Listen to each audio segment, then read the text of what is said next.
artist တယောက်အနေနဲ့ကင်မရာရွေးချယ်တဲ့အရာတိုင်းမှာကိုယ်တိုင်ပုံစံလေးရှိနေတာသဘောကျတယ်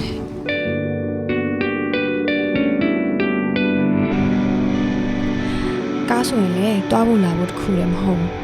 ကိုယ့်ရဲ့ lifestyle နဲ့ထပ်တူကျနေတဲ့အစိတ်ပိုင်းလေးတစ်ခုလိုပဲ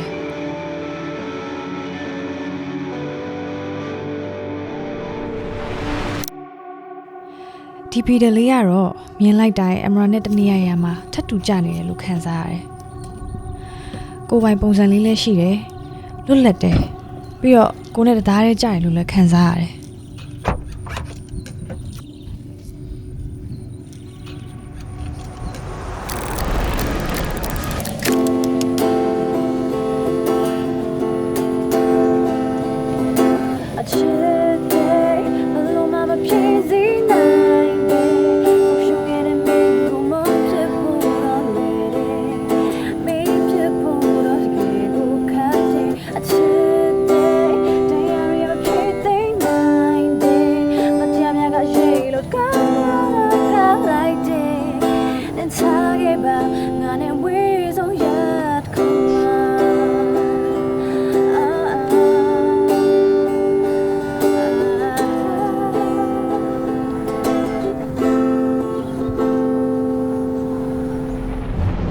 creativity ဆိုတာအတင်းလုံးယူလို့ရတဲ့ဟာမျိုးမဟုတ်ဘူးလေ